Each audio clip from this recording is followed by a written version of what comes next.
They're supposed to start making soaking tonight, and they're gonna start, they blew some at the very bottom. Down by the river. Okay, we'll call the planning commission meeting to order, and we'll approve the agenda and the minutes first.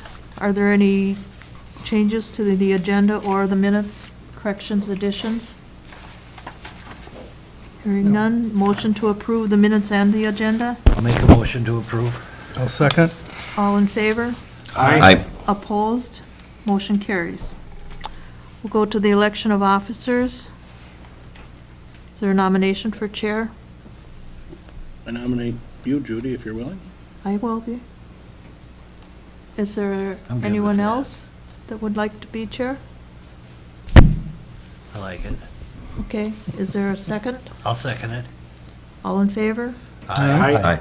Opposed? Motion carries.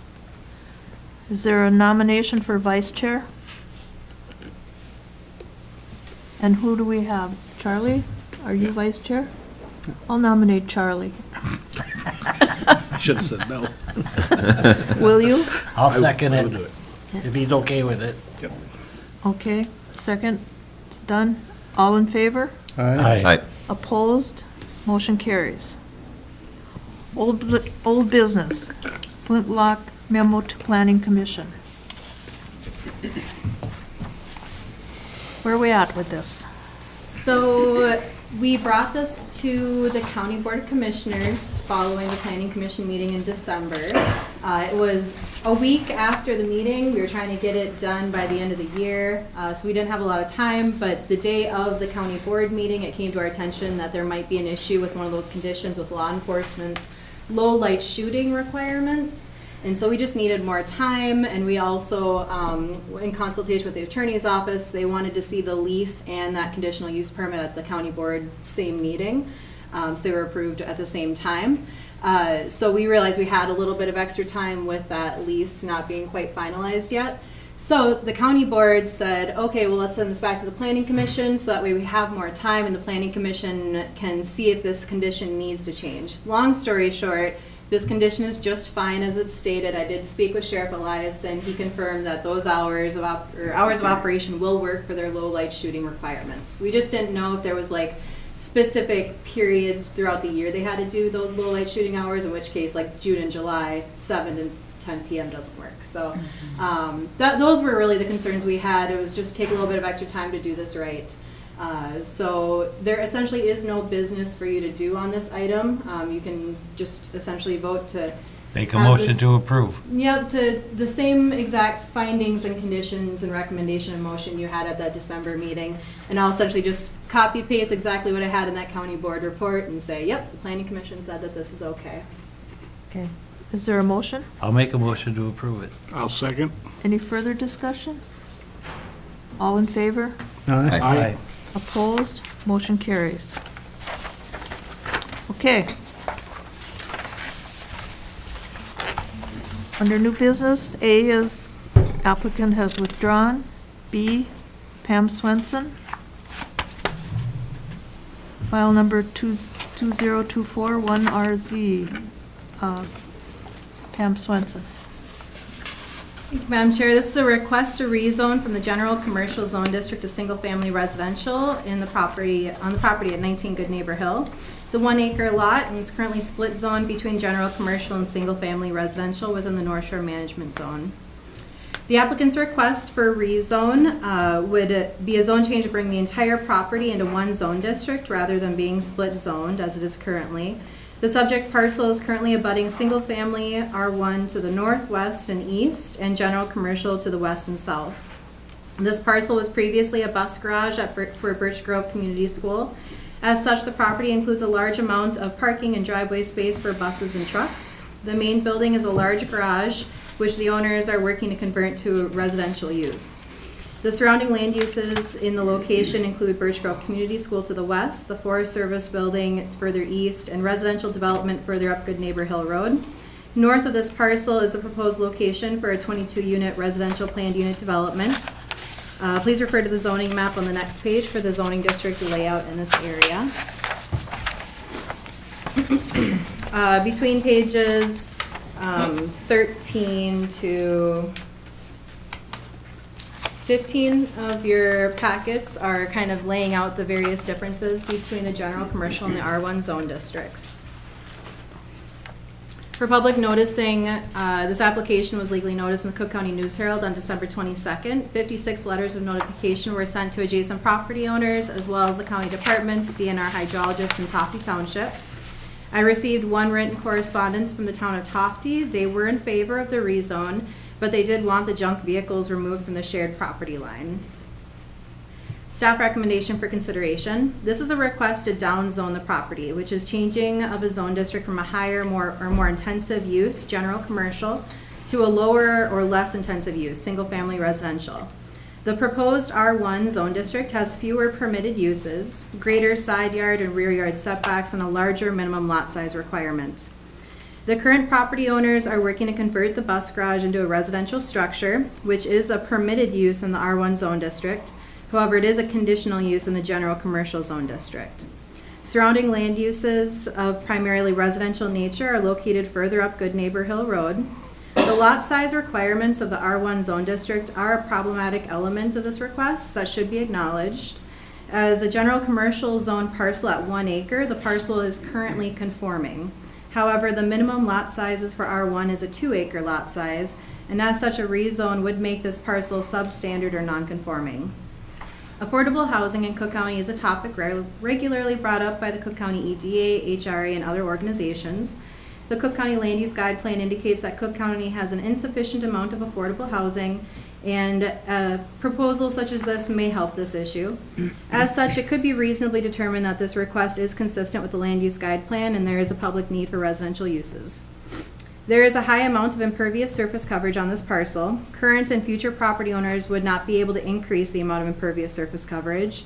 Future land use permits may require a variance per 9.03A of the Cook County zoning ordinance for substandard lot development, unless current or future property owners can remove some of the existing impervious surface coverage. To evaluate this request, review the Cook County zoning ordinance section 12.03D criteria for zone district amendments on the next page. Please note that rezones cannot be a conditional approval. This is a change to the Cook County zoning map, therefore there cannot be any conditions of approval to this request. It's either denied or approved.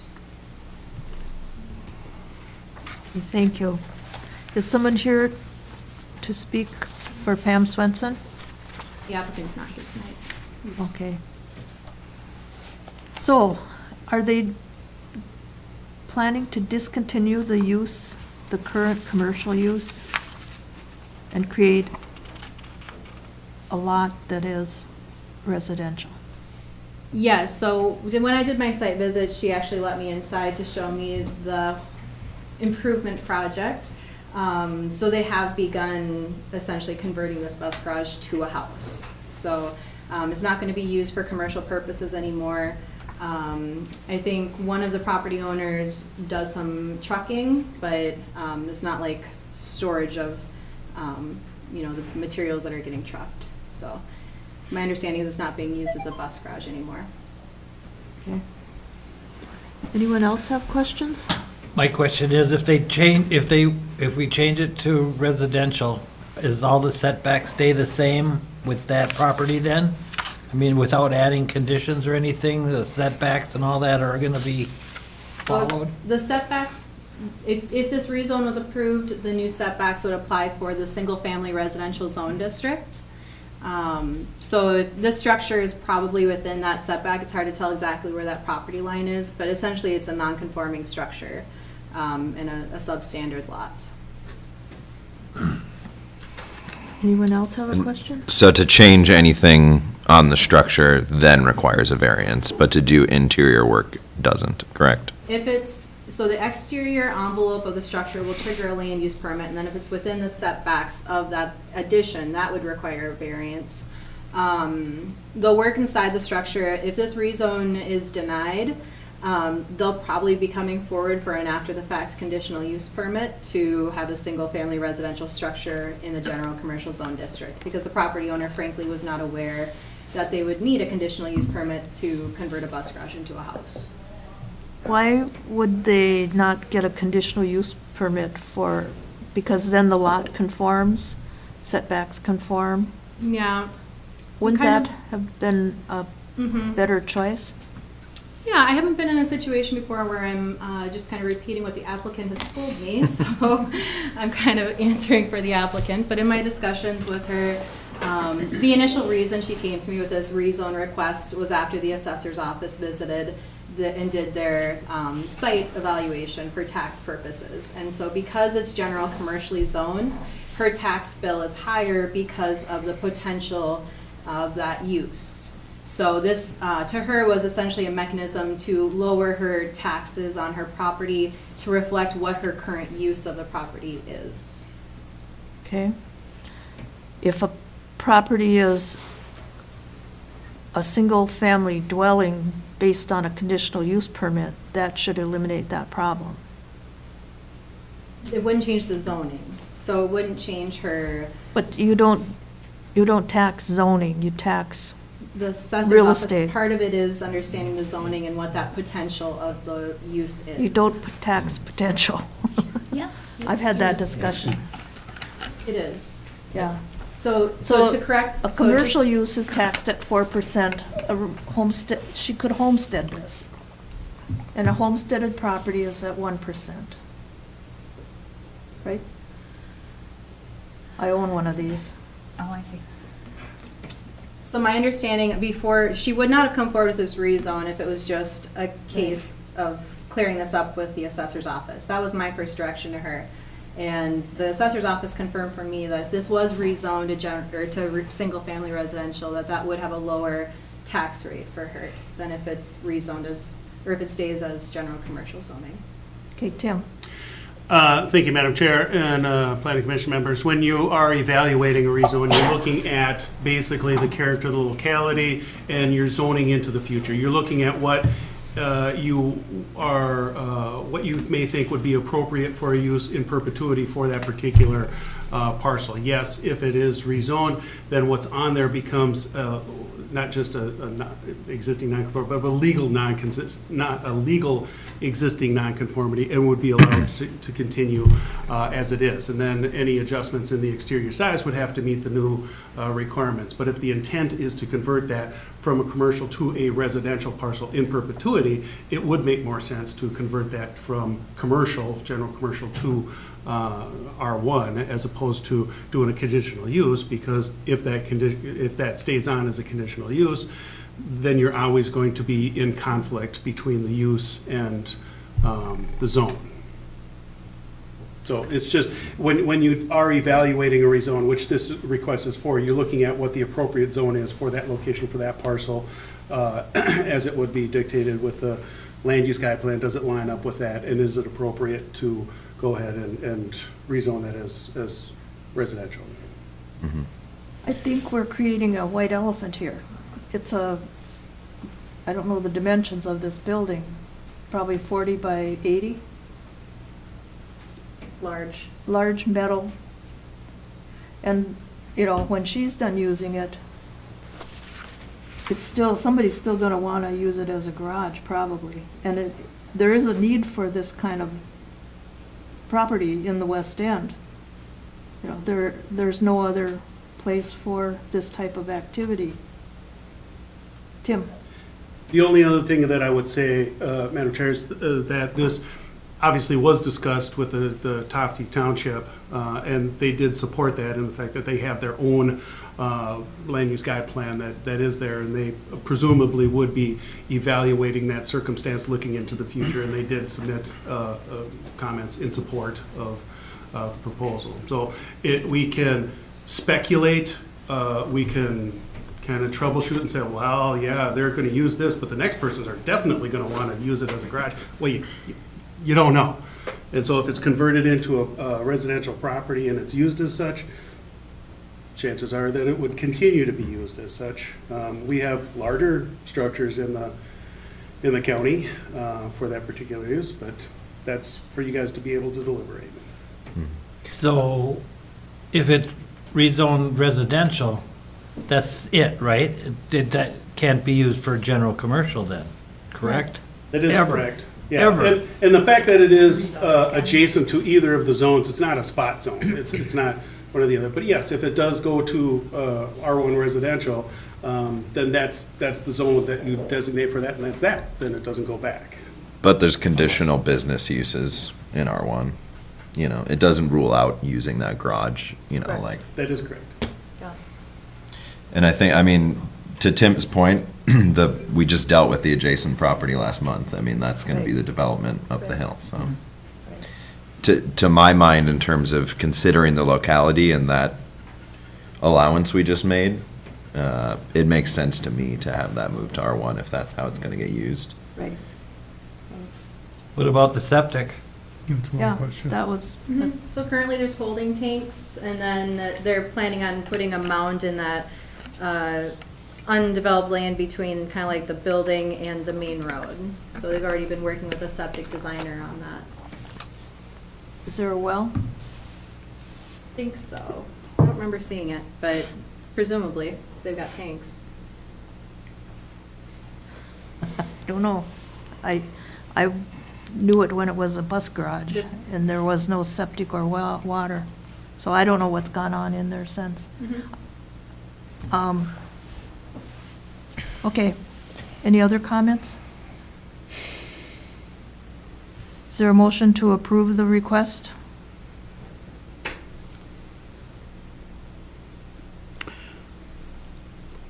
I'll motion to approve. Is there a second? I'll second. Is there further discussion? I can clarify the tax situation. I own a building, not quite like this, but it's a big dinosaur on the Caribou Trail. And I've had the discussion with the tax person. We stopped doing business January 1st because of the tax rate. It's 4%. It's now our own personal garage. There's no business in it. It'll be taxed at the 1%. That's what's happening to commercial property in this county. Part of that problem is the sparsity, what's that called? Where they collect money from this county and send it to Aiken or St. Louis County. About 3,000 of my tax bill goes to Aiken or St. Louis County. Commercial disparity tax. Commercial disparity tax. That's what she's fighting. And it could be fought with a conditional use permit. She wouldn't have to give up her commercial zoning. Yes, Tim? And I would only add to that, and that may be 100% accurate, but when in considering zoning, you're not really considering the taxes about that. You're considering the use Right. of the property. And the tax discussion really isn't a part of that, because it could, Right. by Except its that- use, get some commercial tax on And she it. stated that's the reason for doing this. And I'm just remembering, this is not a variance, this is planning commission and can go to the county board, and I Yes. probably will talk to her before it gets there. So, any other discussion? One more question on the well and the septic. If it was rezoned in accordance with the motion that's been made, she would have to comply with those zone requirements. Remember, we're creating a substandard lot as well, Right. so everything they do is a variance. It wouldn't necessarily, if there is a possibility that it can meet requirements, septic and well requirements without any variance. The lot is created, so it's changing the use. We're not creating a new lot. It is changing the use or zone of an existing lot. So it doesn't meet the same criteria as the MPCA rules say, if you're creating a new lot, it has to have sites for 2 septic systems, blah, blah, blah. That's not the same requirement that's on this because the lot already exists. Okay, so we're not creating a lot that she can't do anything with. That is correct. Okay. All right, anybody else have comments? All in favor? Aye. Aye. Aye. So we got 3 ayes. Opposed? Aye. Aye. So 1, 2, let's do it verbally. I can't watch both sides. In favor of the motion. You raise the hands. Aye. All in favor, aye. So 4 aye, 2 nay. Okay? All right. Madam Chair, before you adjourn, can we talk over the February dates? Okay. February 14th is our planned planning commission meeting. I want to double check we'll have a quorum and then see if our chair and our vice chair will both be there. Otherwise, appoint someone to lead that meeting. I will be gone. 14th. I will be here. You will? Okay, great, And is there a quorum? Nobody here. else I'll be here. missing? I'll be here. great. Okay. Thank you. I'm on the verge. All right. So, is there a motion to adjourn? I'll make a motion to adjourn. Okay. We'll move on to the planning commission, or the Board of Adjustment.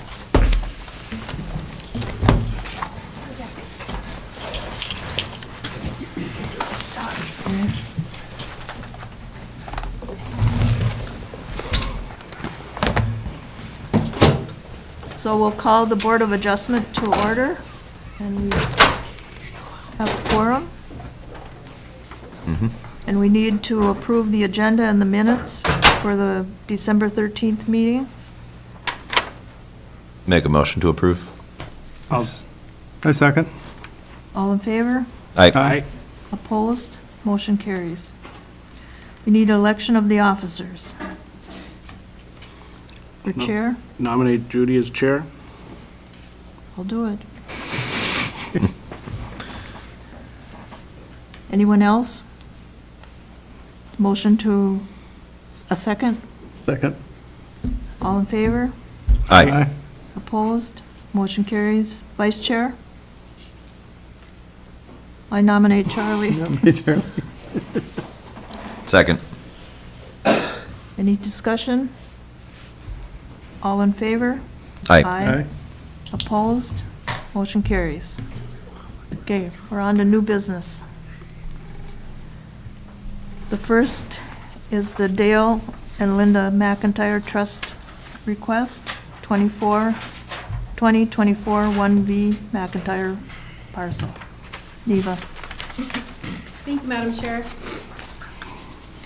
This is a variance request for relief from the Cook County subdivision ordinance and the Cook County zoning ordinance to allow the creation of two substandard non-conforming lots, parcels in the single-family residential zone district, and allow each substandard parcel to be considered a separate parcel of land for the purpose of sale or development where a minimum of 2 acres is required, located at 1804 East Highway 61.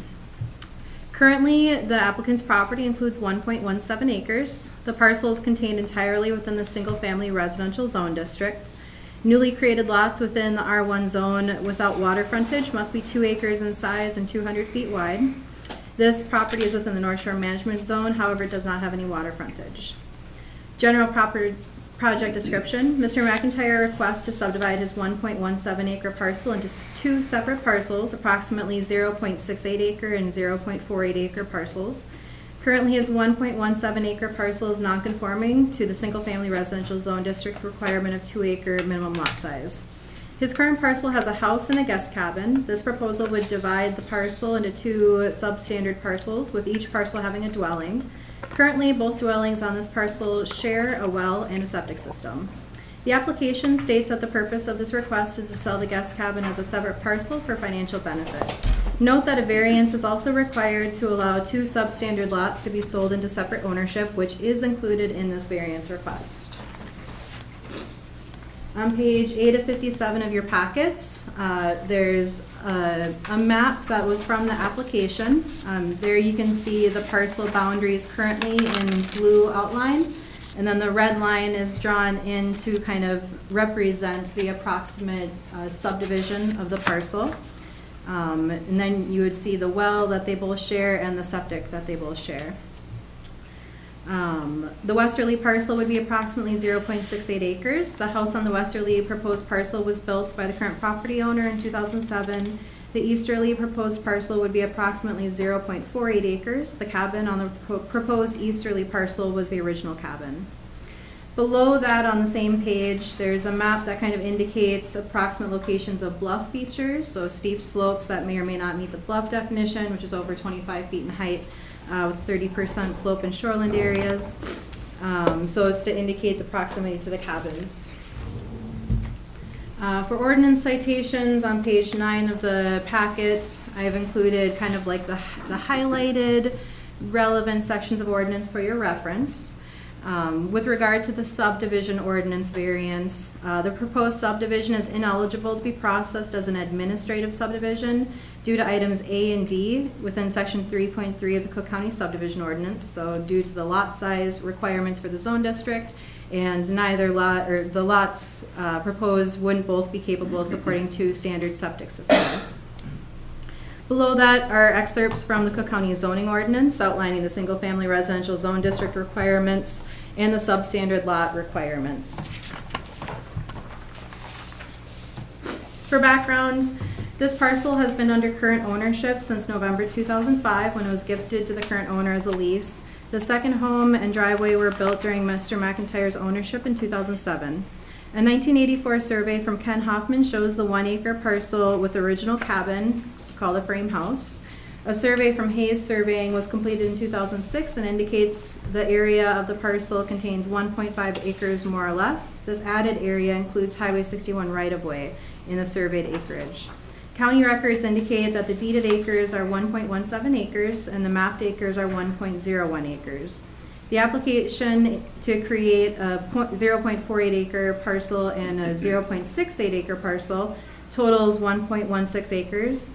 Suggests the applicants are understanding the current parcel is sized according to the county's deeded acres. The point being that the mapped acres in Ken Hoffman's survey indicates that both of these proposed substandard parcels may or would likely result in a smaller size if surveyed. On page 11 of 57 of the packets is a map that I created trying to represent the approximate locality surrounding this area with the surrounding parcels. So in yellow is the county's records of the lot sizes surrounding this. Note that the parcels directly west of this have an attachment line indicating that those parcels would be ineligible to be sold separately due to the one parcel's small size. So the 0.94 indicates what they are together. Site conditions and considerations. Surrounding land uses are primarily residential with resort commercial activity mixed in along the Croftville Road corridor. The Croftville Road corridor has several substandard lots as shown on page 7 of this narrative. Several of these lots are existing lots of record and were created prior to the county's zoning regulations as defined in section 2.52 of the Cook County zoning ordinance. Septic, both of these dwellings on this parcel utilize the same septic treatment area. The alternative septic site is located by the main house on the proposed westerly parcel. The approval of this variance would create a parcel that effectively has no capacity to have a septic treatment area. Please refer to the Cook County Environmental Health Officer Mitch Everson's memo enclosed. Slope, there is a bluff feature on both of these parcels. The original 1934 house and cabin is located, or house/cabin is located within the top of bluff setback area. A tear-down rebuild of this cabin would require a variance from the bluff setback if there were any changes to the exterior envelope of the structure. The creation of the 0.48 acre parcel would further hinder the options for relocating a new dwelling to a more conforming location. Impervious surface coverage. Both parcels appear to be below or within the 25% impervious surface coverage requirement. However, future property owners would need to provide more precise information for future development plans to demonstrate compliance with this requirement, as outlined in section 9.03 of the Cook County zoning ordinance. Please note that this analysis was based on the proposed parcel sizes listed in the application, which, as explained in the property background information, might be inaccurate or an overestimate of the potential parcel sizes to be created. For wetlands, wetlands are not a consideration impacting this request. And safe access, both dwellings have separate driveways accessing Highway 61. Public noticing, the application was legally noticed in the Cook County News Herald on December 22nd, 2023. 37 letters of notification were sent to adjacent property owners, as well as county departments and the DNR hydrologist. Summary of comment letters and staff memos. Mitch Everson, the Environmental Health Officer, provided a memo explaining that state and local regulations require all newly created lots to have a minimum of 2 septic sites. And then 3 neighbors commented to the request. One said no issues with the request and support approval. Another one supported approval, and a third one had concerns regarding the request and whether this could mean other properties can subdivide further. Staff recommendations for consideration. The application indicates that the practical difficulty is that there are 2 dwellings on this parcel which share utilities. The existing surrounding parcels are non-conforming, and the owners need to sell one of the parcels for financial purposes. The general provisions of the Cook County zoning ordinance allow for each residential parcel to have a principal dwelling and a guest cabin. The fact that this parcel has a principal dwelling and a guest cabin is not a unique feature and is not a reason to subdivide this parcel. This variance request would increase an existing nonconformity and create a new nonconforming parcel, resulting in a substantial deviation from the lot size standards and subdivision standards of the Cook County zoning and subdivision ordinances for the financial benefit of the property owner. In accordance with section 9.03A of the Cook County zoning ordinance, approval of this variance to allow these lots to be created and sold into separate ownership will result in future property owners to receive variances for development on at least the eastern parcel because it does not meet the substandard lot requirements to have capability to support its own septic system. The application indicates that the need for the variance is to sell the property for financial gain. Economic considerations alone cannot be the only finding for granting the need for the variance. The application indicates that the neighborhood surrounding this property is characterized by other substandard lots. This point would suggest that granting this variance may maintain the essential character of the locality. From staff's perspective, this application does not establish a practical difficulty as outlined in Minnesota state statutes or the Cook County zoning ordinance. When reviewing variances, it is important to keep in mind that it is the burden of the applicant to demonstrate a practical difficulty is present, necessitating the need for the variance. If the Board of Adjustment moves to approve this request, staff encourage the BOA to identify the findings of fact. Given the potential inaccuracy of the sizes of the proposed parcels, these considerations should bear in mind that approval of this request could result in smaller parcels upon a completed survey. Thank you. Does anyone wish to represent the McIntyres? Can you step forward and state your name and address?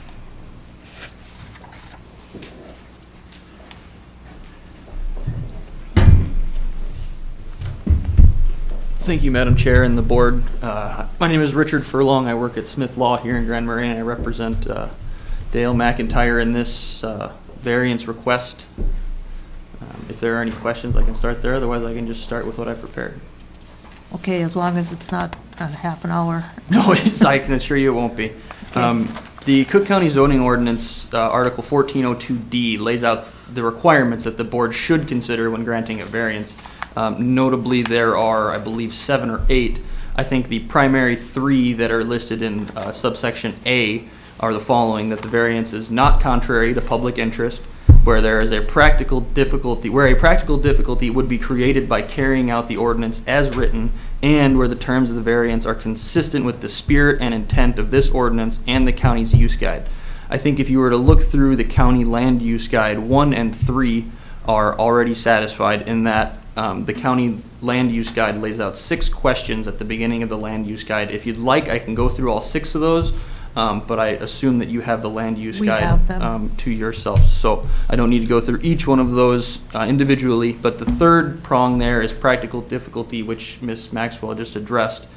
The practical difficulty here is that we have a piece of property with 2 buildings on it that are, as she admitted, or as she stated, are covered by the same septic system. Now, under Minnesota statute, the Board of Adjustment has the ability to place restrictions or other requirements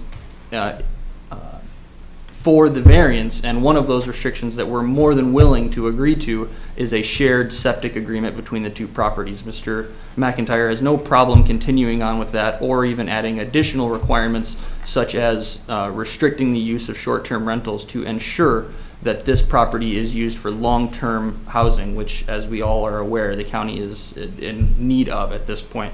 Addressing the concern raised by the neighbor, I think her point is understood but misplaced in that we're not talking about just simply dividing a 1-acre parcel here. We're talking about a parcel that is capable of supporting 2 families that right now is only supporting 1. And while financial considerations alone are not enough, I think that there are multiple things here. So financial consideration, providing additional housing for the community, even providing the county with additional tax income is another consideration that could be taken in here. And I think that there are multiple requirements outside of just the financial need. Mr. McIntyre has been a member of this community, has pointed out, since the mid to late 90s, and he's provided all kinds of different service, sat on this board, many other boards as well, and he's just looking to subdivide his property and provide additional homing for new residents or current residents who are looking for a home. And as someone who just purchased a home less than 2 months ago, I can assure you that it's extremely difficult for people of my generation to come into Cook County and to remain in Cook County. And I've heard it from my colleagues that are interested in living here and frankly can't because they just can't afford that. But being a smaller parcel not far from town, I think that this would be an affordable lot that could house a family long-term. And like I said, we're willing to place a restriction on the property to prevent short-term rentals to continue on with that. And I'm happy to take any questions if anybody has any. Okay, does anyone else in the public wish to speak? Can step forward. I see no one wishing to speak. We'll close the public comment. And we'll talk to the board. My first question, I think, is a question for Tim or Neva. Clarification on the 70/80 and the requirement for the septic system. Does it have to have a soil dispersal area or just the capacity, which would be a holding tank? What's the distinction there? I need some clarity. Yeah, Madam Chair, Commissioner Laboda, the actual rule and statute state that that any new lot created for residential purposes from 1996 on has to have space and accommodation for 2 Type 1 systems. We have got some flexibility on a local basis for it, so we do have some flexibility on that. But that's what the state rule does say, is that 2 Type 1 systems. Type 1 is Type 1 is tank and drain field. would be ground dispersal. And that was, the flexibility was that I remember having be a big discussion. That was what I was looking for clarification on, if this circumstance is one that allows that same flexibility or not. Okay, Yeah, creating. Well, you're creating a substandard lot. But we so would have a type 3 if, Yes. or technically, if right. this shared septic agreement, how that would be managed. So I'm just looking for clarity from you guys, so. any other questions? Brad, what's your, Yeah, I went and visited the lot. I was struck by the very simply put, the septic is a big hang-up in the sense that it's just too small for it. And it's butted right up against those, the bluff right there. There's just, the shared septic between 2 private parties, just, right, is there a replacement area for another system? in the existing lot? I mean, that's not a fair question to you, Brad. It's not, but, It doesn't Madam appear, Chair. yes. Yeah, during my review and in the staff narrative, it explains that the westerly parcel has an area that during initial permitting for the house assigns that replacement system. Okay. But the easterly parcel does not have anything indicated for that. And let alone 2. Hmm? Let alone 2, Right. okay. And we're also quite tight in terms of anything ever being rebuilt there Right, with the bluff, with the Right. setbacks. right. I mean, yeah, my concern is that easterly parcel is a real ball of wax. Moving forward, if you make that, there's numerous issues for anyone to be able to effectively use that parcel. Right. Was there any discussion about, they have a second home, that they couldn't do long-term leases and just rent it out to a family? I don't think a variance outside our goes purview? with the land, not the use. Yeah. So I think if we stay with the land, that really isn't our discussion. Okay. I'm thinking, maybe I'm wrong. Well, Madam Chair and Commissioner Silman, that is an option that is currently available. Right. The request is to be able to subdivide those and not do a long-term rental on that, but to have it as a separate parcel to be able to sell. Yes, it could be rented on a long-term basis. Yeah. Either one of those two. Okay. Okay. I think we need to go through the 6 criteria, and you understand that one no answer eliminates the ability to provide a variance? That's the way these questions work. So if there's one no answer, the variance will be denied? Are you talking about the 6 requirements in the Correct. land use guide? Correct. No. No. Variance. Not in the land guide, use, in the but statute and in the the That's- findings. Yes, yes, criteria for yes. decision-making. So if there's a finding that is a negative, then the variance can't go forward. Yes. Okay. So on number 1, is the variance consistent with the goals, policies of the land use guide plan and harmony with the general purpose and intent of the county zoning ordinance? And I'd like specifics as to why it is or why it's not.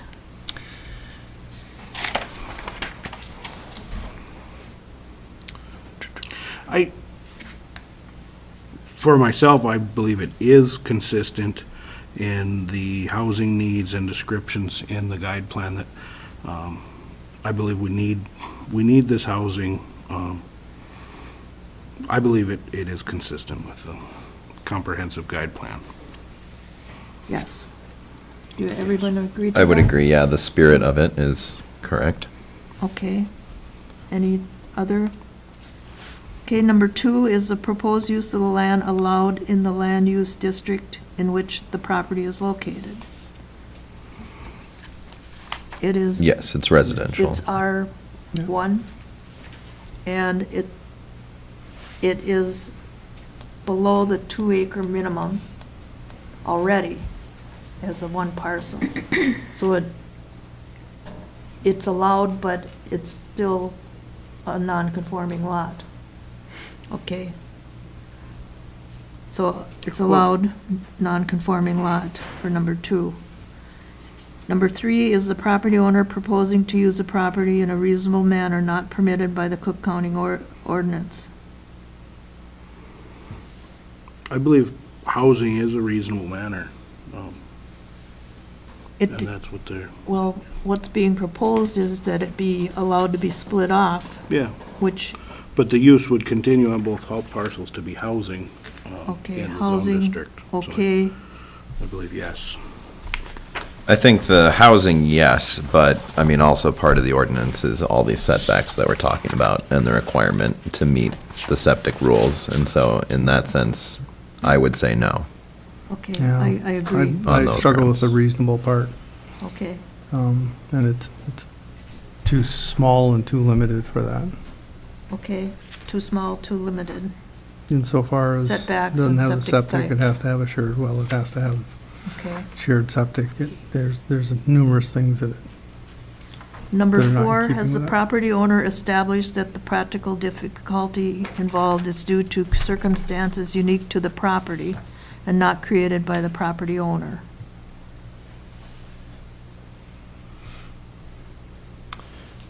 Remind me, was the house built by Mr. McIntyre? The larger house on the westerly parcel? In 2007, I believe, correct? Yeah, I believe around that area. after taking ownership of the property. In that sense, I would say no. I think the building of that second house Second, penned you in, basically, yes, that's, and created the lack of space that we're referencing. yep. I agree. The building of the home in 2007, with the limited space that was available, denied the use of other things that are necessary for a reasonably conforming lot in a non-conforming circumstance, right? That we can do the things that are necessary to run the property. okay, any other comments? And will approving the variance maintain the essential character of the locality? Yes. Probably. Yeah, consistent with that Croftville Around corridor. the neighborhood, it was consistent. Similarly small lots, but Right. Okay. And number 6, has the property owner established that the practical difficulty involves more than economic consideration alone? No, I understand this to be the sole request, is that it's an economic consideration. I would agree. I think no. I think that there is the sentiment to provide housing, which I think is admirable and I like, but that the primary motivation is economic.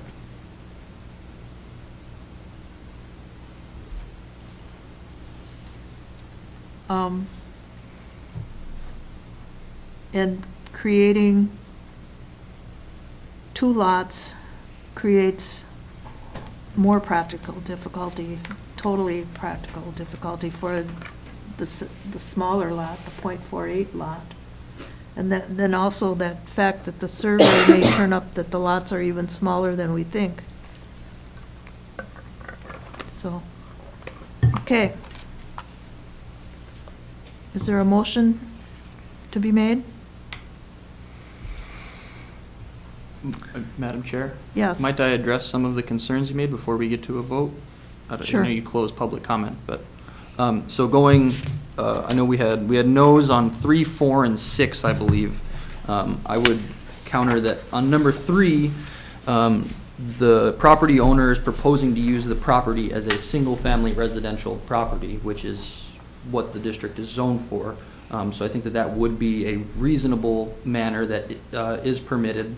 I understand that we have a small lot and that the septic is a big concern, but under Minnesota statute, the board is within its power to add additional requirements that the property owner uphold in granting the variance, one of which could be the requirement that the larger lot that Mr. McIntyre's home is on now maintain usage of the septic system for that smaller lot, and if need be, I suppose, also could grant usage of perhaps that second septic system. I'm not sure how that would work for Mr. Travis in his considerations for the MPCA, but that is a consideration that the board can look into for number 3. For number 4, has the property owner establishes the practical difficulty involved is due to circumstances unique to the property. Now, I have admittedly have not analyzed every single property in Croftville, but other than some of the commercial properties, I'm not sure there are many in that area that have 2 properties, or a house and a guest cabin on them. I could be wrong because I haven't analyzed every property, but it's my understanding that most of them don't have both. So this is unique to that area in general, unless it's a commercial property for short-term rentals, and there's a couple of resorts down there. The last one, I think the key word here is that it's economic considerations alone, and board member Stucker said that the primary reason is financial consideration, and while that may or may not be true, it also admits that there are multiple considerations here, which means that it's not economic considerations alone. I think that is the key language here, is alone. And so I just would add those a couple additional comments before we get to a vote. Okay. I'm questioning, for some reason I seem to think a lot, to be a buildable lot, has to be 0.5 acres. Is that correct? If it's already created? Madam Chair, we used to have that requirement expressly stated in the ordinance. That no longer is stated in the ordinance. We have gone off of the other requirements in terms of 2 septic systems, in terms of and type 3 systems, and in terms of impervious surface coverage and all of the other criteria that's based on setting up the lot. We didn't reduce or maintain that 0.5 acres as a buildable lot. Did we maintain the width of the lot? For some reason, 100 feet wide? It had to be 100 feet wide or 70 feet No, wide? we don't have any of those dimensional. None of those dimensions, okay. Requirements on there. Okay, Yeah. all right. Might I address the acreage concern? I apologize. One more. So the The discussion about the acreage, I think, is based partially anyway in that both of these lots abut the Highway 61 corridor, and for that reason, there is a chunk of each that would be encumbered by the highway right-of-way, but that doesn't necessarily mean that they wouldn't be that size. They would just be encumbered part of them. So Ms. Maxwell is correct in that the buildable area would be smaller, but the total acreage size would be the same. It would just be encumbered by the highway.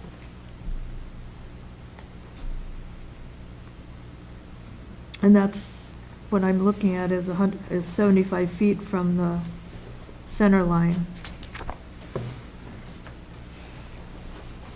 So the acreage we're talking about includes the right-of-way? The 1.17 includes the right-of-way? The surveys that I looked at, the second survey in 2006, that came up to 1.51 acres, and that included the highway right-of-way. I didn't understand the 1.17 to include the right-of-way. Okay, I see it's 75 feet of right-of-way.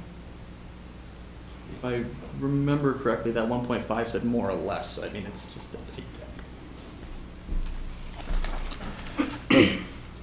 I think, to respond to number 4, the circumstance is unique to the property. I think we see a lot of these where, there's, Big rock. there's big rock. It's unbuildable area. I think that's quite a bit different than what we're talking about. Right. When I see those come up to us, Right. The fact that there's 2 dwellings on it, that easterly parcel just doesn't feel like a responsible parcel to create. I think we're going to set ourselves up for a lot of problems down the road. That's my feeling about it. Okay. Anyone else have comments? Well, I had similar observations of the findings of fact, not so much in the sense that it doesn't Speak into the it doesn't conform to the septic requirements. The well has to be shared, the septic has to be shared. As an ongoing forward, the building is aged. So if it has to be replaced, it has to stay within the same envelope, working right within the bluff space. There's just a number of factual elements there that make this lot, like Commissioner Stucker said, a bit Right, suspect in terms of being responsible act. right. And I think I saw the building, the cabin is 370 square feet. What's the dimensions on the little cabin? It's about 3,000 square feet, it's a 3-bedroom, 2-bathroom house. No, that's the main house. Cabin is a 3-bedroom, 2-bathroom house, it's 3,000 square feet. And the main house is 3 bedrooms as well? The main house is 5 bedrooms, 4 bathrooms, it's 4,200 square feet. What the heck?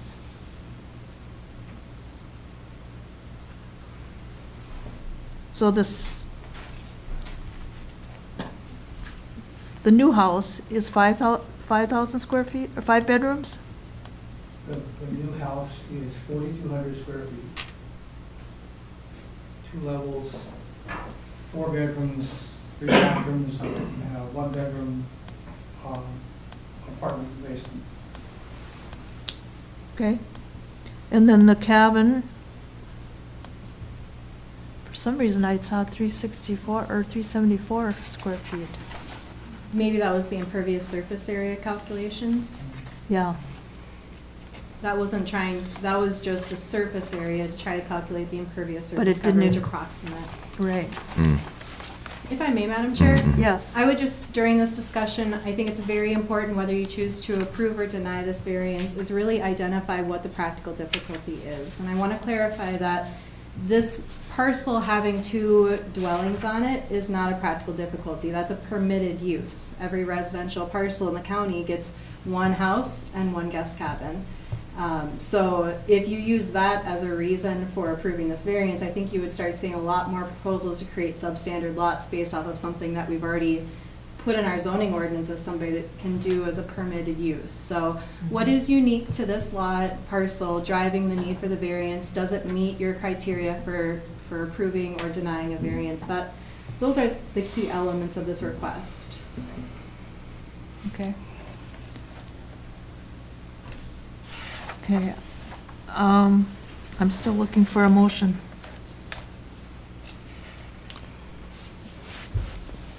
motion to deny, based on the fact that I'm not comfortable with that substandard lot, given the septic requirements, given the setbacks, given the size of the lot. Doesn't feel like a responsible act looking towards the future. I think it would make it very hard to do anything with that parcel. Okay, that's the criteria. Is there a second? I'll second. Second made. Any further discussion? Tim? Madam Chair, just wanted to make sure that if indeed that is, you want to go that direction, that you accept the Findings questioning, of the fact. findings. Yeah, that you- yeah. And those are my personal primary reasons, but, based on our discussion of the findings of fact as well. And in thinking about it, if it's a 3-bedroom cabin, that further creates a problem for the septic. It's a big septic. I'm thinking it's a little 300-square-foot cabin, and that's 7 bedrooms that Mhm. have to have sewer treated. So Yeah. we're voting, so it's going to happen. So, all in favor? Sure. You just Uh, had a so motion. I made a motion. I We need a second. seconded. Okay. Oh, right. We're in discussion, Molly. I didn't hear the second, I'm sorry. Okay, all right. Motion's made, seconded, all discussion had. All in favor? To Aye. deny? Aye. Charlie? No, Aye? I'm not aye. Okay, I'll vote no. To deny. And you're voting Yes to deny. yes, to, I'm voting deny. okay, deny, approve, There's not a motion to approve, I'm just not voting to deny. okay, and I'll vote to deny. Voting to deny, aye. Okay, so Charlie is not voting, Well, apparently. no, okay, I'm nay. So there's a nay. Yes, clarify that, yes. To Okay, so deny. just to be clear, it's 3 ayes and To deny, To deny. 1 nay, 1 nay. to deny. Correct. Okay. And so that's the decision. Thank you Okay. for your time. And we'll go to the White Pine Investment Company LLC variance request, number 20242V. White Pine Investment Company LLC, NEVA. Thank you, Madam Chair. This is a variance request for relief from the Cook County's zoning ordinance to place an accessory structure, 44 by 50-foot resort maintenance shop with employee housing above, at a reduced county road or at least road setback, no closer than 13 feet from the center line, where a minimum of 50 feet is required in the Resort Commercial Residential Zone District located at 7969 Northwoods Loop. The applicant's property includes 7.91 acres and is approximately 430 feet of Poplar Lake shoreline. The parcel is contained entirely within the Resort Commercial Residential Zone District. Newly created lots within the RCR zone must be 5 acres in size and 300 feet wide at the structure setback. Poplar Lake is classified as a recreational development lake. The applicants are proposing to remove 5 non-conforming structures and place a 2-story, 44 by 50-foot maintenance shop with employee housing on the resort property at 7969 Northwoods Loop. The proposed maintenance shop would be located approximately 13 feet from the center line of Northwoods Loop Road, which is maintained and plowed by the Cook County Highway Department. The Cook County zoning ordinance for the Resort Commercial Residential Zone District setbacks require a 50-foot setback from county roads and other public and private roads. I've included a local zoning map to show you the zoning layout and a big purple box on there to kind of generally represent the location of the project site. For background, White Pine Lodge, formerly known as Black Bear Lodge, is located at the intersection of Northwoods Loop Road and Fireplace Road. Northwoods Loop bisects the property. The current owners, Chris and Allison Short, purchased the property in August 2022. The variance requests relief from Northwoods Loop, which provides 2 access options from the Gunflint Trail to the dead-end Fireplace Road. On the previous page, the map includes a purple box notating the approximate area of Northwoods Loop Road and the proposed building. The Cook County Highway Department maintains Northwoods Loop Road. There are historic county documents that suggest from the previous property owners could request the county to vacate this section of Northwoods Loop Road. However, the best available information suggests that this was never done. The question of whether this road is legally a county road remains unclear. However, the purpose of this variance request, the setback requirements are no different from this road if it's a county road or a private or other public road, regardless of ownership. The road has a 50-foot structure setback requirement. Site conditions and considerations. For slope, the applicant has indicated that the proposed location of this building is near the road because there are rock landscape features limiting building location further away from the road. Note that this area is relatively flat. There's no steep slopes or bluff features limiting development. In that photo on the bottom of page 37 and 57 of the staff narrative, you can kind of see some of those rock outcroppings showing up behind the buildings. For septic, the applicant is working with a licensed septic designer to understand the current septic system's capacity to support the proposed dwelling units. The Cook County Environmental Health Officer, Mitch Everson, provided a memo indicating that if this variance is approved, a septic permit may be required. For impervious surface coverage, this development would comply with impervious surface and open space requirements. Wetlands are not a consideration of this request. Noise and lighting, the proposed building should not result in a significant increase in noise or lighting. The proposed building is located directly along Northwoods Loop Road. There is access, however, due to the close proximity to the traveling public, safety may be a consideration. Please refer to the Cook County Highway Department memo for additional information. For parking, the proposed use may generate a few additional vehicles for the residents of staff housing. However, the property has several parking options available. For public noticing, the application was legally noticed in the Cook County News Herald on December 22nd, 2023. 32 letters of notification were sent to adjacent property owners as well as county departments and the DNR hydrologist. Summary of comment letters and staff memos. Cook County Environmental Health Officer Mitch Everson provided a comment letter saying a septic permit may be required for the proposed development. Cook County Highway Department provided a memo opposed to the variance request due to concerns about the structure's interference with the county's maintenance of the road. There were 6 comment letters in support of the request from local neighbors and other business owners. Generally supportive of the proposed use to have employee housing and recognize the benefits that this lodge and the new owners have provided. Staff recommendations for consideration. Variances have a specific set of criteria to be considered during this evaluation process as referenced in this narrative.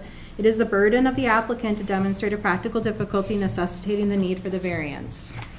Several comment letters have been submitted in support of this project, several citing appreciations for the removal of the structures at the intersection of Northwoods Loop and Fireplace Road, which caused safety and sightline issues in the roadway. Many comment letters also indicate that housing for employees is highly needed and support the use of this proposed structure. Those comments and considerations are helpful. However, it should be noted that the variance is for the location of this proposed building in proximity to the road setback. The location of the structure, 13 feet from center line, significantly impacts the maintenance capabilities of the Cook County Highway Department and also potentially creates public safety issues with the building being so close to moving vehicles. This proposed building will be 2 stories with significant increase in building space within the road setback at this location. In reviewing the facts of this request, the close proximity of this large structure to the Northwoods Loop Road seems a significant issue to the Cook County Highway Department who maintains this road. It brings forward the question of whether the property owner and the community along this peninsula would have interest in requesting to vacate this westerly section of the Northwoods Loop Road. If this was a successful effort, the property owner would have much more space for their resort's development and the public would access Fireplace Road from the easterly segment of Northwoods Loop Road. This concept is beyond the scope of this variance request, however, it bears mentioning for the property owner's benefit given the set of facts present. An alternative for consideration is that the Board of Adjustment may grant a partial variance approval by setting an alternative, more reasonable setback distance from Northwoods Loop Road, in which case the property owner may choose to move forward with that approval and explore how to relocate the rocks cited as difficult development feature or explore other options. In initial discussions with the applicant, the zoning administrator proposed the applicant consider a setback request located to the backside of the front shed, approximately 25 feet from the center line of the road. Given the increase in size of the structure, the greater setback distance would provide some space for the highway department to conduct their maintenance activities. If approved, the following conditions may be attached to this variance request. 1, the property shall conform to Minnesota Rule 7080 and the Cook County septic requirements. Number 2, no component of the roof may exceed some feet in elevation to be determined. No component of proposed construction may be closer than some feet from the center line of Northwoods Loop Road.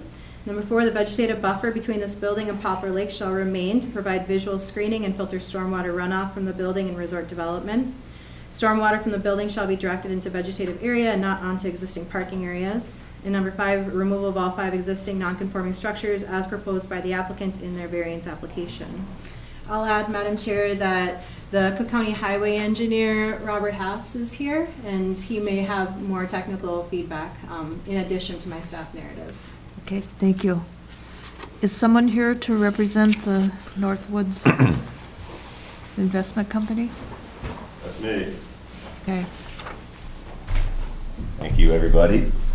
My name is Chris Short. My wife Allison Short is also here tonight. We're the owners of the lodge that's in discussion. I also want to note that I'm also a licensed general contractor, so I'm here tonight as the owner and also the one who would be building the structure if approved. We moved up here about 1.5 years ago when we bought the property. We're full-time residents of the county. We live here 365 days a year. So I want to talk about the uniqueness of, I think, what we're asking. A lot of variance requests, as you guys know, you're here every month getting these. Typically, people are asking for more. They want to go to locations that things have never been, closer to the lake, closer to the neighbors, closer to the road. On a commercial level, they're building for profit. They're asking to build additional lodging for rent units. In order to do this, they're always removing trees. They're building roads. They're building sites. There's septic mounds that are getting built. I think what's unique about our variance, and if you look at the map, we're asking for a reduction in our current site. Meaning we're not looking to go any closer to the lake, we're not looking to go any closer to the neighbor, we're not looking to go any closer to the road. And on a commercial level, this is not for profit. This is a maintenance building and employee housing. We're not doing this to gain any kind of nightly rentals or anything. With that, on page 4 of the Cook County Land Use Guide, who everybody's familiar with, it talks directly about affordable housing. We're coming here tonight with a way to do that, and not public funded. We're looking to do that on our own property with our own money.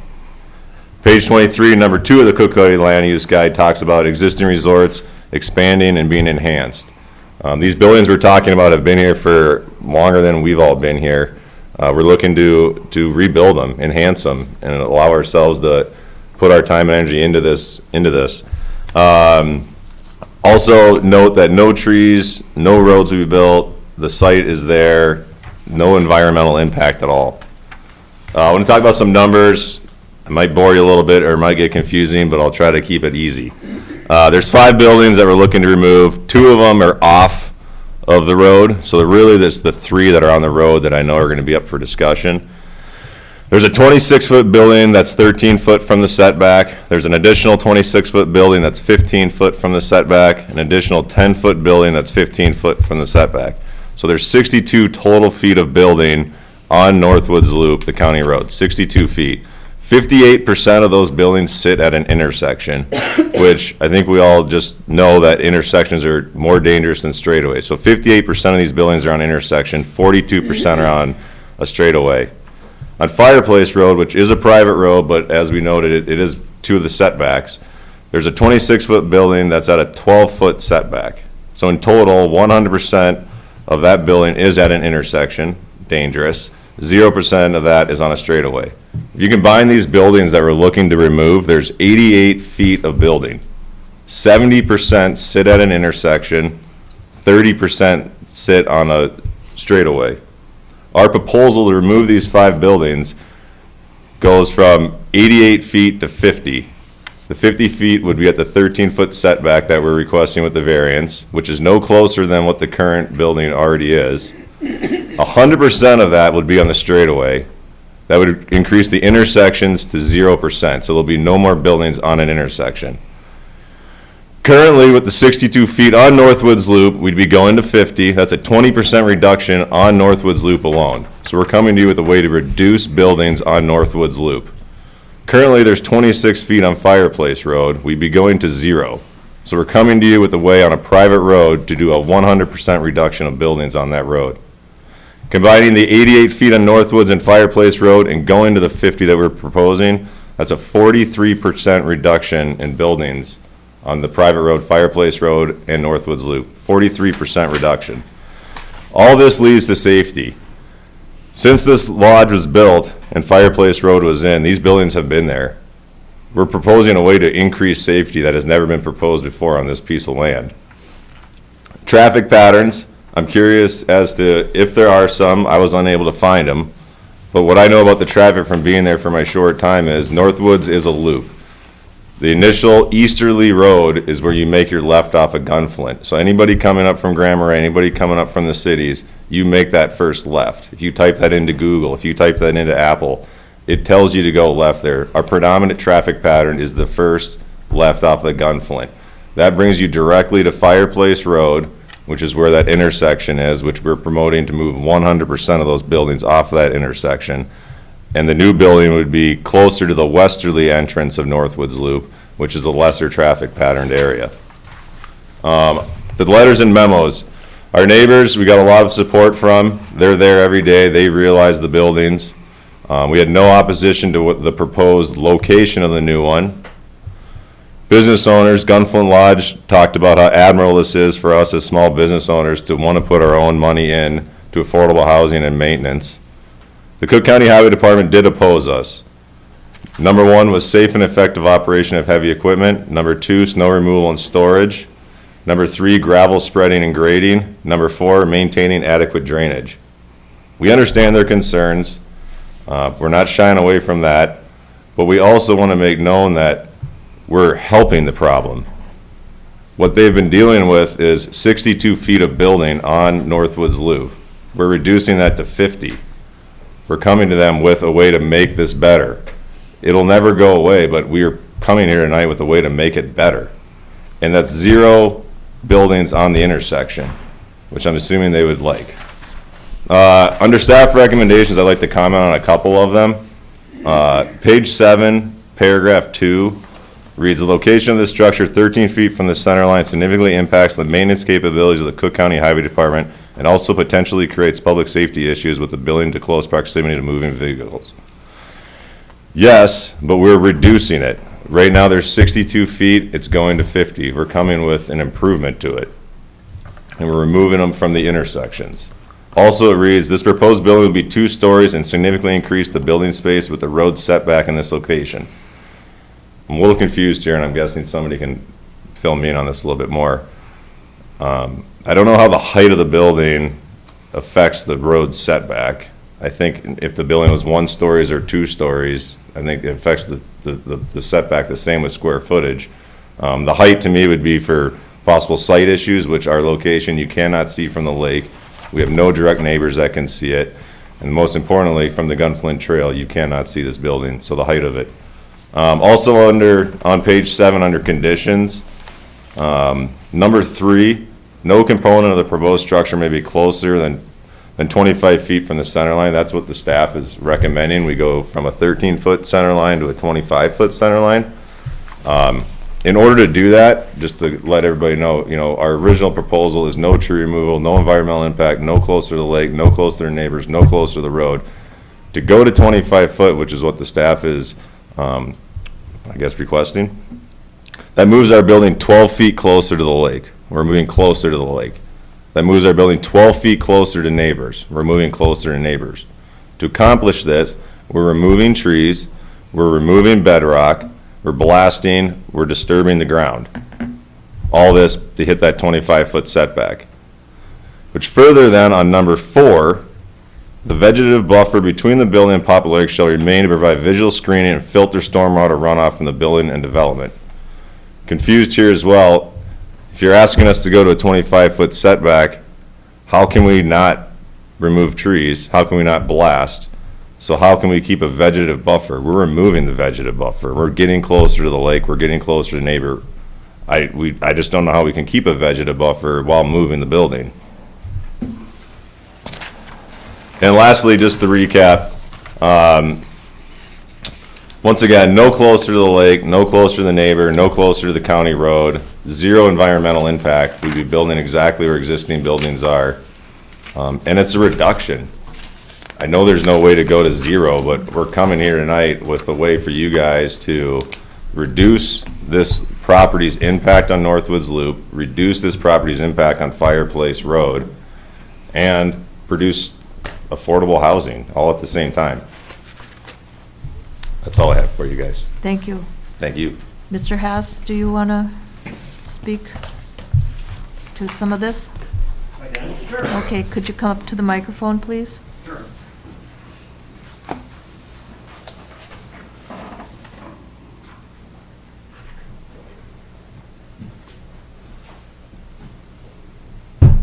Hello. State your name.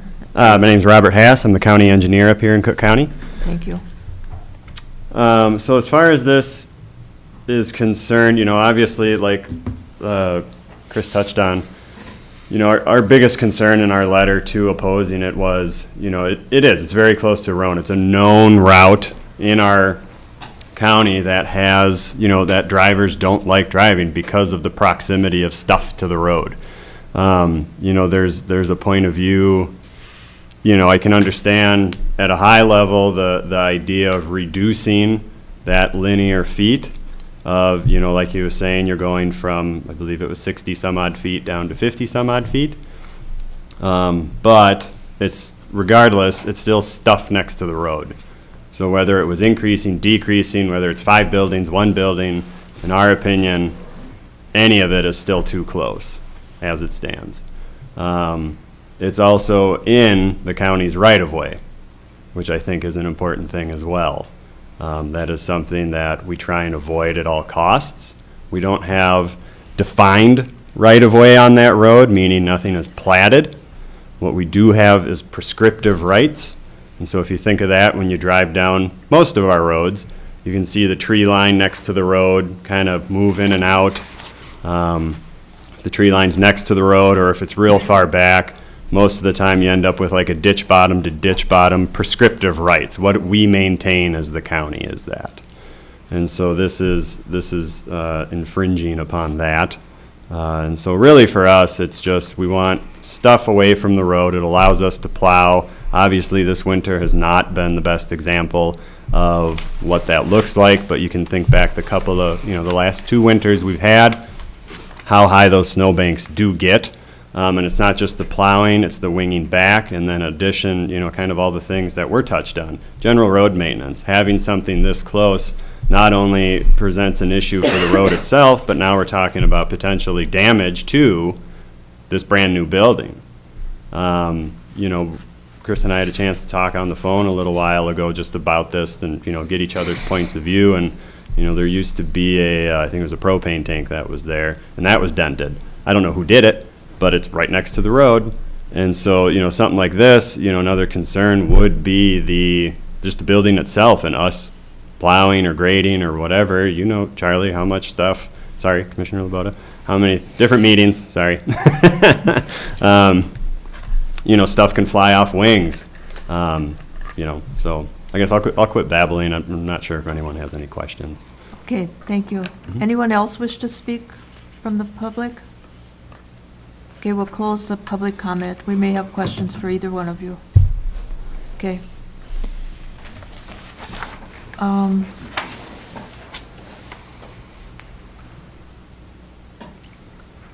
Commissioners.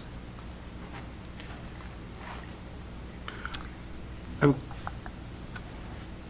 trying to formulate my question for Neva. If I'm looking in here, I'm sure it's here, but I'm probably quicker to ask you. The setback to the lake, if we shift that building further from the center line, whether it's 20 or 25 feet, Yep. how does that impact our setback to the lake? What would the numbers be? Yeah, so on page 42 of 57 of the packets, I included a map where I tried to put some approximate distances in there. So there's an orange line that, you know, it could be off 10 feet from where the actual vegetation line is. It's hard to tell in this aerial photo. Yep.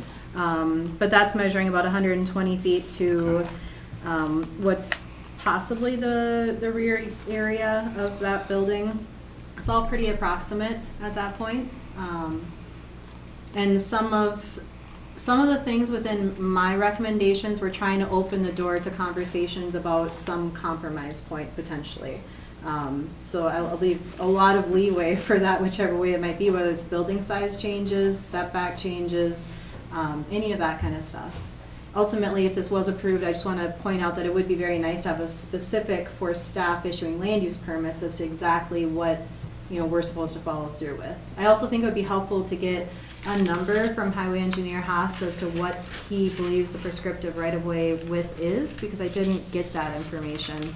And we typically don't issue land use permits for stuff within right-of-ways. So if he thinks that this building is in the right-of-way, it'd be very good to know what that right-of-way is. Okay, Thanks. thank you. So I did a site visit, and one of the things I also noted, if we look at that orange line, approximately, I'd say probably 15 feet from that smaller building just above the line, you get a distinct slope going down towards the lake. So we increase the probability of runoff from the building, coursing down towards the lake through that now diminished vegetative buffer. Are we talking the one longer building, one kind of You've got the smaller? red, And you've got the red line around the one building indicating a depiction of what the size of the actual building would be. And then you have two smaller buildings. All right, if you go to that smallest building, between it and the red line, or the orange line, excuse me, once you start moving about 15 feet that way, you hit a slope down towards the lake. So as water is running off the roof, and I'm going off of what we did when we looked at what was it, Twin Lake or Twin Island Lake? Two Island. Two Island, where we hug the right of way as opposed to going closer to the lake. This isn't as, isn't a precise fit, but it was one of the considerations I had when I was looking at the property, is that with a roof this size, how much water are we going to increase that's going to have that downward slope accelerant towards the lake? And are we, leaning towards protecting the lake or worrying about, the damages to the building that occur from plows going by? And then the other consideration I have is, as I look at this, is I'm walking through town here and I'm looking at the sidewalks with buildings right next to them, right? And we plow those streets. And, is there some sort of protective barrier that would be considered, or something appropriate for us to consider as a requirement for a variance? Okay, all right. And Paul? Thinking. Okay, I have a question. What prevents you from doing your building on your property without a variance? Whatever location you're referring to? Yeah, you got 7 acres here, right? Well, I think the gunflint divides our property, which makes it pretty unique. Correct. We have roughly 4 acres on the north side, 5 acres on the south side on the lake. Right. Everything that this property's ever done has always been built on the south side. That's where all our infrastructure is, power, sewer, wells. That gunflint dividing it, I think, has always kept this property from ever going to the other side. But there seems to be a parcel, I'm on page 50 of 57, that is above the Fireside Road. I don't have the same packet. It's between the Gunflint and the Loop Road. There seems to be a parcel there. Oh, up on the hill? Yeah, That's a campground. We previously approved that, okay, just this past summer. okay, great. Swell. Okay, Could we draw, I know that you avoided getting too far into it, but the conversation about vacating the road, is that in reference to Northwoods Loop or Fireplace? I was talking about Northwoods Loop. Okay. Fireplace access is a whole bunch of private properties. Sure. But And- part of the thought was, if it's unclear whether or not it's county road, was that maybe the county, if it's not technically a county road, should the county be maintaining it? That's gonna be the difficulty. Sure. if the county doesn't maintain it, it would typically go to like the next local government jurisdiction, whether that would be like a city or the township. Sure. But this is unorganized territory, so there is no township. The lodge, that's the governing authority. No. Interesting, but Fireplace Road goes to a lot of people's private properties off of Northwoods, right? 20, I think it's 23 parcels, 2 Right. full-time residents. Right. So that's, I believe Fireplace Road's a private road already. sure, sure. But those people are assuming that Northwoods gets plowed by the county up to their private road at least, but, From a practical point of view, in my discussion with the owners yesterday when I was there, they plow it long before the county gets to it. sure, They have to, they've got customers. right.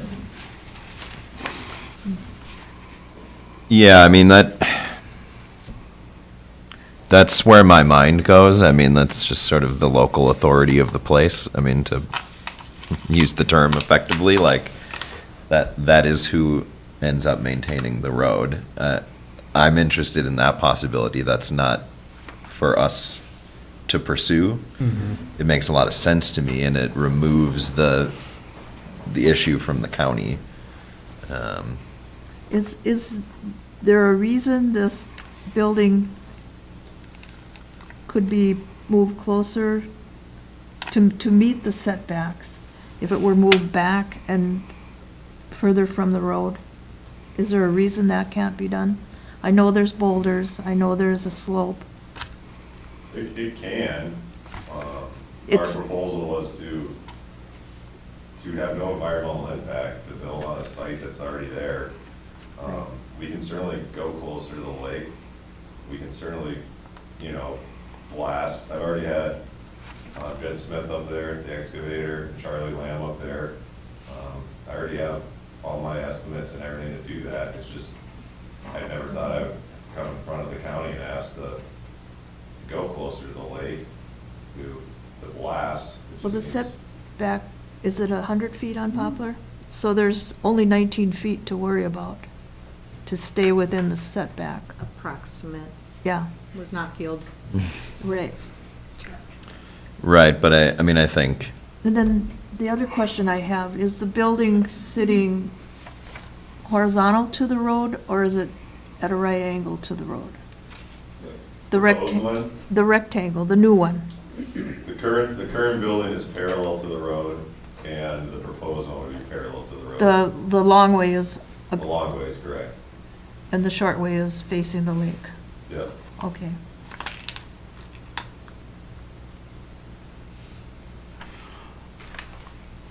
I'm curious if Robbie had come up with a number on the prescriptive setback. You want me to come up or can I just yell? Just yell. So, from what I can gather, it's kind of looking like it's, and again, prescriptive's kind of funny. In a perfect world, tree line, ditch bottom to ditch bottom, road edge, that type of stuff. So with kind of the proximity of the building to the road, it's kind of, and I would have to get like an expert up here to really determine that type of stuff. But it's really looking like it's basically on, like what we are maintaining, because that building has been there for so dang long, is right up to the building. Maybe it's a foot away or so, but it's, from what I can gather, what I can see is maintained. It's right up on it. But not inside it. Pardon? Not inside of it? Correct, yeah, so, I misspoke before, correct. Like, Yeah. I think the point of that is that you can't maintain something that a building is covering. Right. So, Oh,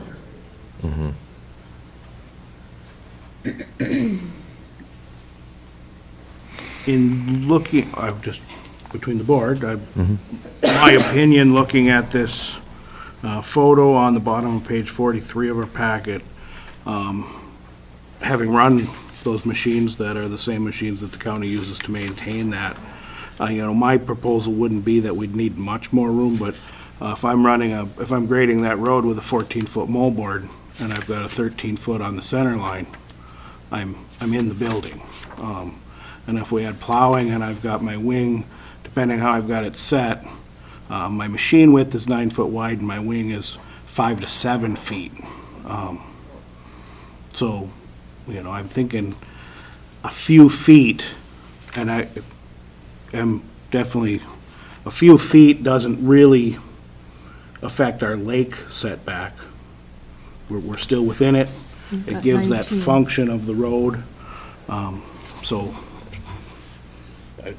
Madam Chair, if the landowner wants to speak or not, Yeah. but I'm giving you If I guys can my on that, opinion. and I don't know how the law reads on that, and I understand the machinery, and I know this county has a lot of small roads and tight roads, as Robbie knows.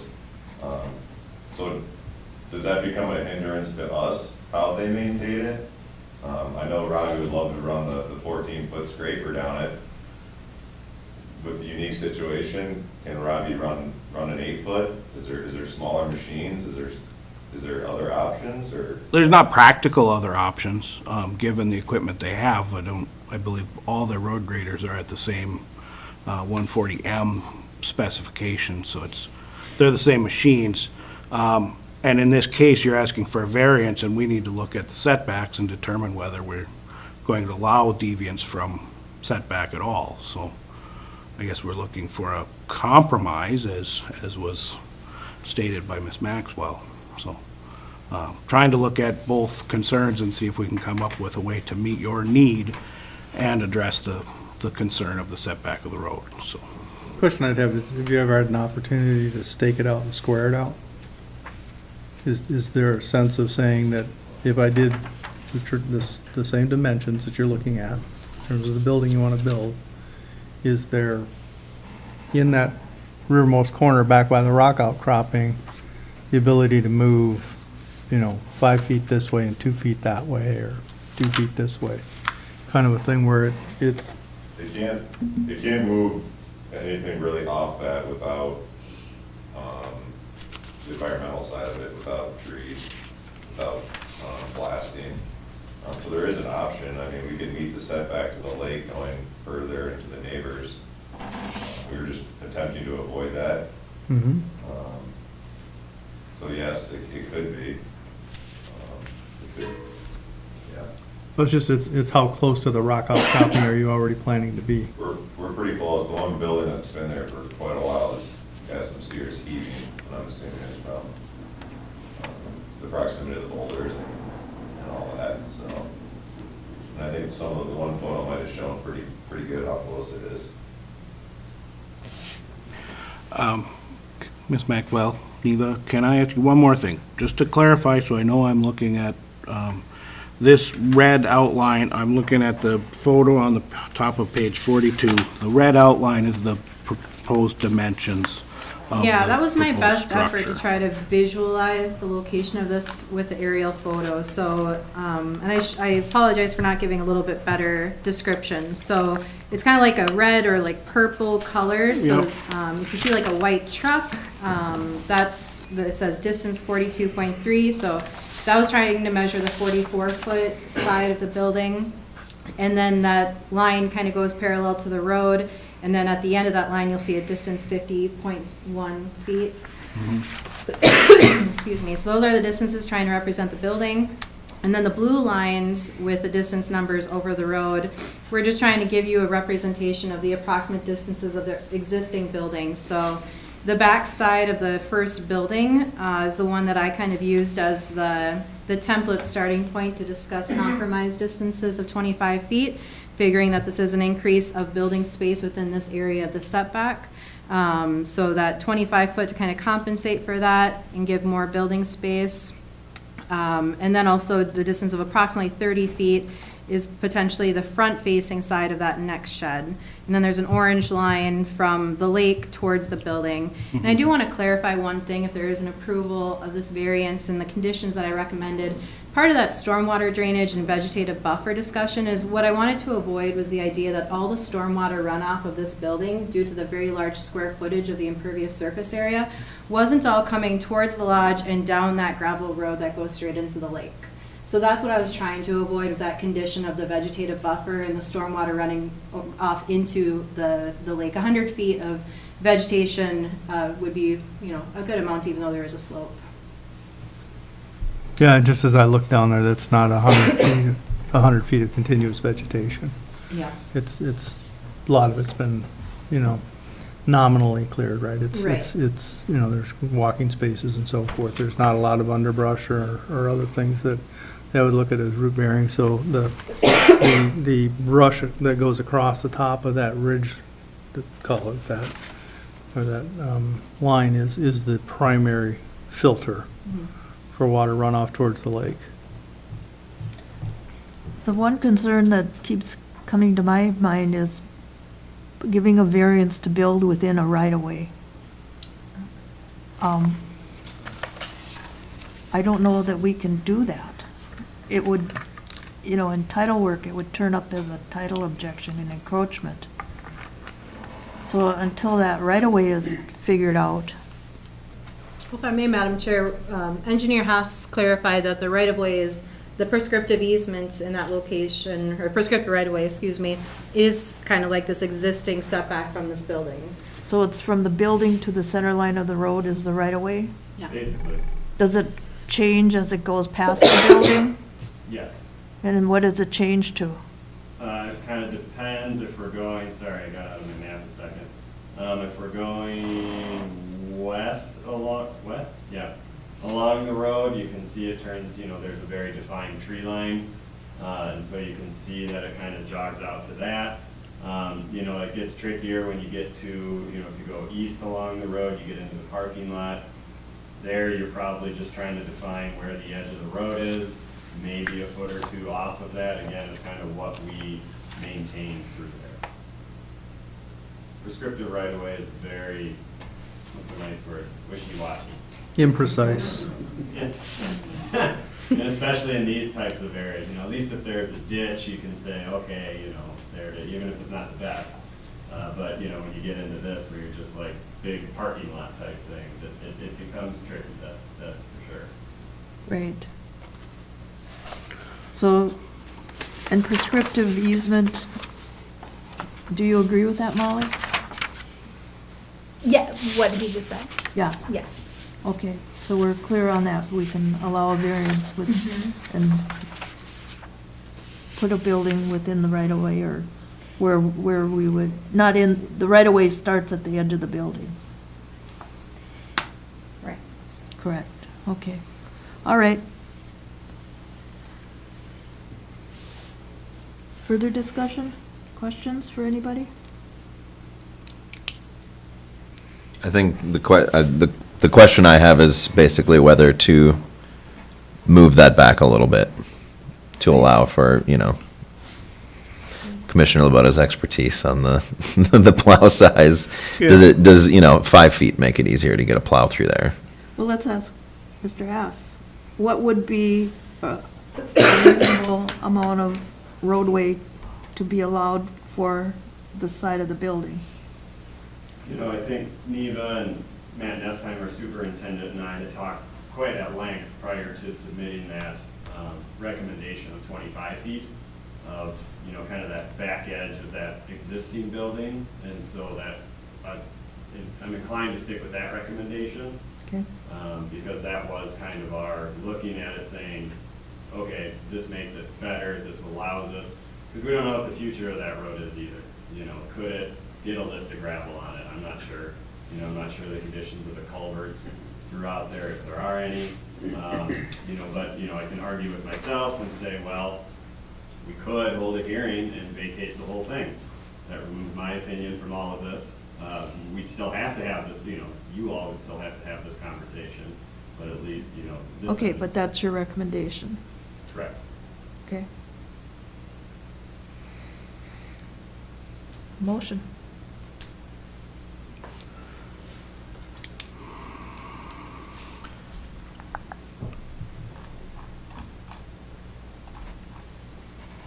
I'm looking at, I looked at the building when I was up there. It's been there for a while. This is a problem that has existed for some time. And it seems like everybody's worked it out somehow. And I kind of feel like we're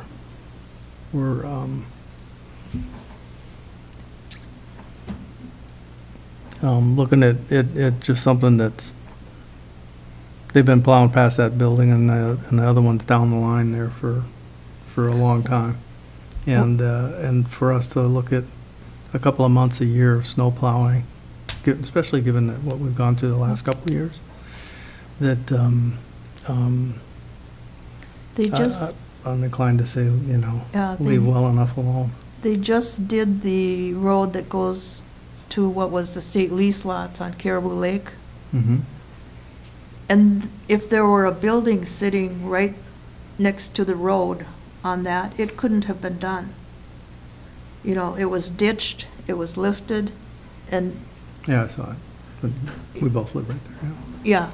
So, I mean, it's not just the winter. I'm sure there was a reason for putting decent ditches and bringing the lift up, and, there's people who drive on that road. I added, there's about 19 feet to get the setback from the lake, and we're already 13 feet. So you've got about 32 feet to play with. If that was moved 25 feet, you'd still have 6 feet to increase the setback from the lake.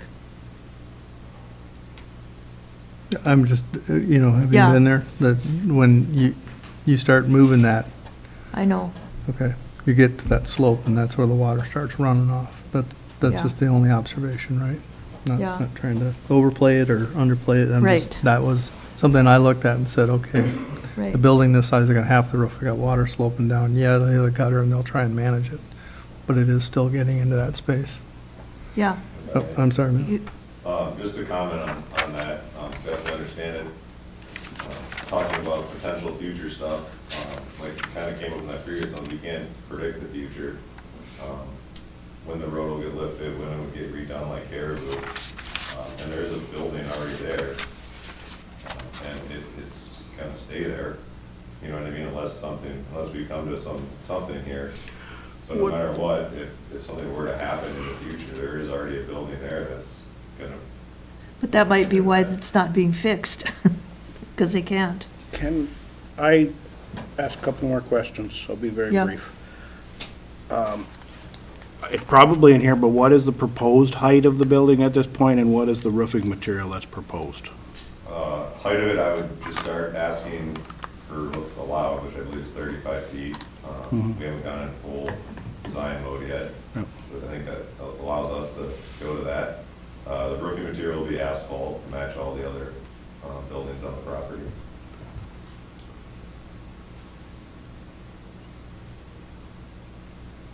Do you have more questions? No, that was it for my questions. I guess the reason of my concern for the setback is also because of the increased size of the roof structure and the runoff that is not only going to the lakeside, but going to the ditch side and needing to maintain it on the road side so maintaining the water movement on the roadside. Admittedly, I have not been to the site, so I was leaning towards something in the range of maybe 25 is excessive. I think his points of why he's trying to keep it to the road are legitimate points. From being a road maintainer myself, I was leaning towards somewhere in the range of 18 to 20 feet. That gives that maintenance, that ability to deal with the hydrology and the runoff from that side of the roof, to deal with it there. It's not everything that they were asking for, but it allows the county to deal with that maintenance. Are you talking 20 feet from the center line? 20 feet from the center line. Okay. That still keeps us within the setbacks on the lake. We don't have a, Yeah. and not going to the full 25, I really appreciate the applicant's Yeah, they'll do the concern best of the they can. vegetation I and doing the believe best that. they can on the site. Just trying to consider that future road maintenance and the neighbors' use of the road, the safety of that, and thinking that something in the 20-foot range, you're gonna have to take a little vegetation. You guys are good operators and applicants and understand the runoff and the concern of the lake. But as far as proposing a variance, we've got a setback, I'm just explaining where I'm at. I'm leaning towards 20 feet.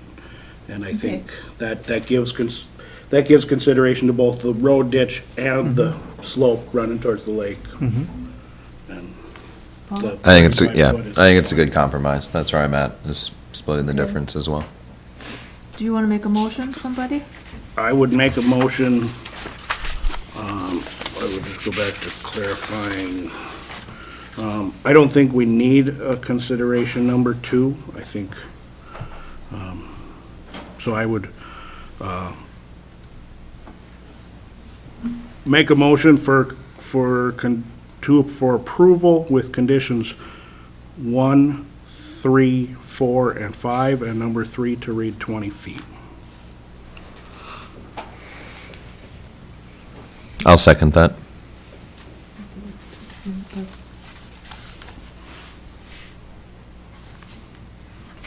Okay. Is there further discussion? Anybody? Should we look at our, I guess we didn't go through our Findings? No. findings. So the motion's made, we'll go through the findings. Is the variance consistent with the goals and policies of the comprehensive land use plan? Yes. Guide? Yes. Yes. It's a resort, and this is part of the workings of a resort. And providing housing, I think, Mhm. square in the land use guide. Staff housing, yeah. Okay, is the proposed use of the property allowed in the land use district in which the property is located? Yes. Yes. Is the property owner proposing the use of the property in a reasonable manner not permitted by Cook County zoning ordinance? Yes. Yes. Yes. It's a Yep, resort. yep. It's a resort, right. Has the property owner established the practical difficulty involved is due to circumstances unique to the property and not created by the property owner? Yes. Yes. I think specifically the environmental considerations behind the proposed site. Rock On the lakeside. outcropping, sloping towards the lake, proximity to the road, all elements that are not due to his, or their activity, I should Right. say. Okay, and giving the extra 7 feet on the roadside. Mm-hmm. And number 5, will approving the variance maintain the essential character of the locality? Yes. Yes. Yes. Has the property owner established that the practical difficulty involves more than economic considerations alone? Yes. Yes. Again, citing the environmental concerns. Yep.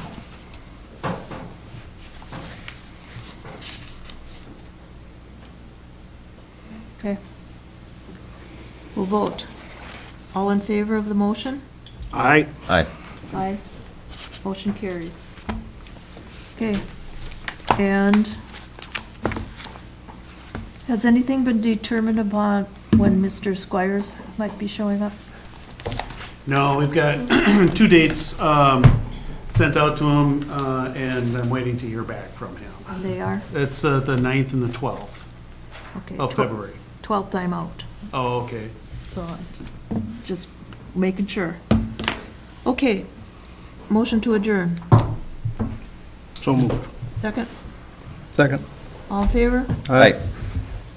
We're done. I think so.